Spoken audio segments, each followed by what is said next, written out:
आज की इस वीडियो में हम बात करेंगे 5 ऐसे चैप्टर्स फिजिक्स में जो हाईएस्ट वेटेज के साथ आते हैं। मेरा नाम है Tushar Sangwan. Welcome to this video. First जो चैप्टर है जो हाईएस्ट वेटेज के साथ आता है that is electrostatics. Last video में हमने बात की थी 5 ऐसे चैप्टर्स के बारे में जो लो इन्वेस्टमेंट के साथ आपको हाई रिटर्न देते हैं, और उसमें एक चैप्टर ग्रेविटेशन था, और उसी ग्रेविटेशन चैप्टर की हेल्प से आप यहाँ पर जो इलेक्ट्रोस्टैटिक्स है उसे तैयार कर सकते हैं।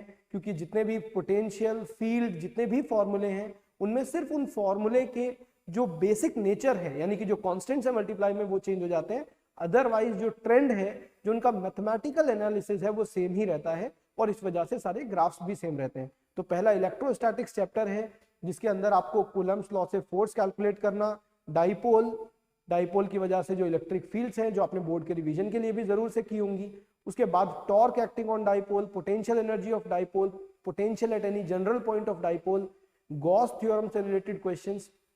गॉस थ्योरम के बाद जो इलेक्ट्रिक फील्ड और पोटेंशियल का रिलेशन है which is E negative of DV by D R, वो रिलेशन, कैपेसिटेंस आप कैसे फाइंड करते हैं, मतलब आप इस पूरी यूनिट को बहुत इंपॉर्टेंट कंसिडर कर सकते हैं, and it is one of the chapters जो हाईएस्ट वेटेज के साथ है। सेकेंड जो चैप्टर है that is current electricity. Current electricity में अगेन बहुत ज्यादा क्वेश्चंस को नए बनाने का स्कोप नहीं है। जो पुराने क्वेश्चंस का ट्रेंड है, जैसे जेईई मेंस में क्वेश्चंस आते हैं, या तो वो सर्किट बेस्ड क्वेश्चंस होंगे, या फिर अगर वो पावर कैलकुलेट करने के लिए हैं मैक्सिमम पावर थ्योरम पर हो सकता है, या फिर आपसे कुछ ग्राफ्स पूछ सकते हैं। उसके अलावा जो और ज्यादा चांसेस हैं दैट इज आपसे मीटर ब्रिज या व्हीटस्टोन ब्रिज से रिलेटेड कोई क्वेश्चंस होंगे। बिलीव मी, अगर कोई सर्किट आपके क्वेश्चंस में आया है और आपको लगता है कि वो सर्किट बहुत टफ है, तो उसमें मैक्सिमम चांसेस हैं कि वो व्हीटस्टोन ब्रिज ही होगा। रीजन बीइंग कि बहुत ज्यादा इक्वेशन सॉल्व करने का आपके पास एग्जाम में तो एटलीस्ट टाइम नहीं होने वाला है। तो ये सेकेंड चैप्टर है जो हाई वेटेज चैप्टर। थर्ड जो चैप्टर है that is ray optics. Ray optics के अंदर जो टेंथ से रिलेटेड कुछ चीजें हैं, जैसे टोटल इंटरनल रिफ्लेक्शन, जैसे रिफ्रैक्शन, जैसे लॉज ऑफ रिफ्लेक्शन, उनमें आपको बहुत ज्यादा टाइम इन्वेस्ट करने की जरूरत नहीं है।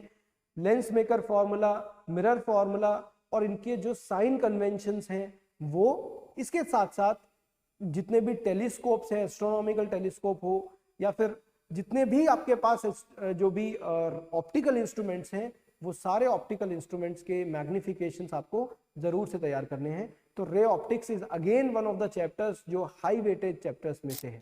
थर्मोडायनेमिक्स में अगर आप ध्यान से देखेंगे तो आपसे बहुत सारे क्वेश्चंस ग्राफ बेस्ड पूछे जाते हैं। चाहे आपको उनमें पी और वी का ग्राफ दिया हो, चाहे आपको उनमें वी और टी का ग्राफ दिया हो, आपको ग्राफ को देखकर ये आइडेंटिफाई करना पड़ता है कि कौन सी प्रोसेस है, और उसके बाद आपको ये आइडेंटिफाई करना पड़ता है कि कौन सा फॉर्मूला हम यूज कर सकते हैं। Generally delta U, delta Q, इन सब के फॉर्मूले में थोड़ा कंफ्यूजन रहता है। आई वुड सजेस्ट यू कि आप इन फॉर्मूलाज को एक बार में बिल्कुल क्रिस्टल क्लियर अपने दिमाग में रखें कि कौन सा फॉर्मूला कब एप्लीकेबल है और कब एप्लीकेबल नहीं है, चाहे वो वर्क कैलकुलेट करने का हो, चाहे वो इंटरनल एनर्जी कैलकुलेट करने का हो, या इस तरीके का कोई भी फॉर्मूला है। एक और सजेशन कि अगर आप करंट इलेक्ट्रिसिटी तैयार कर ही रहे हैं तो आपको जो हीट ट्रांसफर वाले चैप्टर के अंदर कंडक्शन टॉपिक है वो भी तैयार करना चाहिए, क्योंकि वहां पर जो थर्मल रेजिस्टेंस के क्वेश्चंस हैं उनमें बिल्कुल सेम ट्रेंड है जो करंट इलेक्ट्रिसिटी के क्वेश्चंस में है, तो आप उसे जरूर से कवर कर सकते हैं। लास्ट जो चैप्टर है दैट इज ऑल्टरनेटिंग करंट्स। इस चैप्टर को आप बिल्कुल छोड़कर ना जाएं, ये भी एक हाई वेटेज चैप्टर्स में से है। इसके अंदर जितने भी फेजर डायग्राम से रिलेटेड क्वेश्चंस हैं, इक्वेशन से रिलेटेड क्वेश्चंस हैं, एवरेज पावर पर बहुत क्वेश्चन पूछा जाता है, जो आप VRMS, IRMS, cos phi, power factor calculate करने पर क्वेश्चन पूछा जाता है, वॉटलेस करंट पर क्वेश्चन पूछा जाता है, तो आप इस चैप्टर को भी जरूर तैयार करें। ये भी एक हाई वेटेज चैप्टर्स में से है। तो ये थे वो 5 चैप्टर्स जो हाई वेटेज के साथ हैं। इससे पहले वाली वीडियो में हमने आपको बताया था 5 ऐसे चैप्टर्स जो लो इन्वेस्टमेंट और हाई रिटर्न्स के चैप्टर हैं, और ये दोनों मिलाकर आपका ऑलमोस्ट 50% पेपर तैयार कर देंगे। तो इसीलिए आप कम से कम सबसे पहले इन चैप्टर्स को जरूर रिवाइज करें, और उसके बाद जो बाकी बचे हुए चैप्टर्स हैं उन्हें भी आप जरूर कर सकते हैं। Thank you so much for watching this video.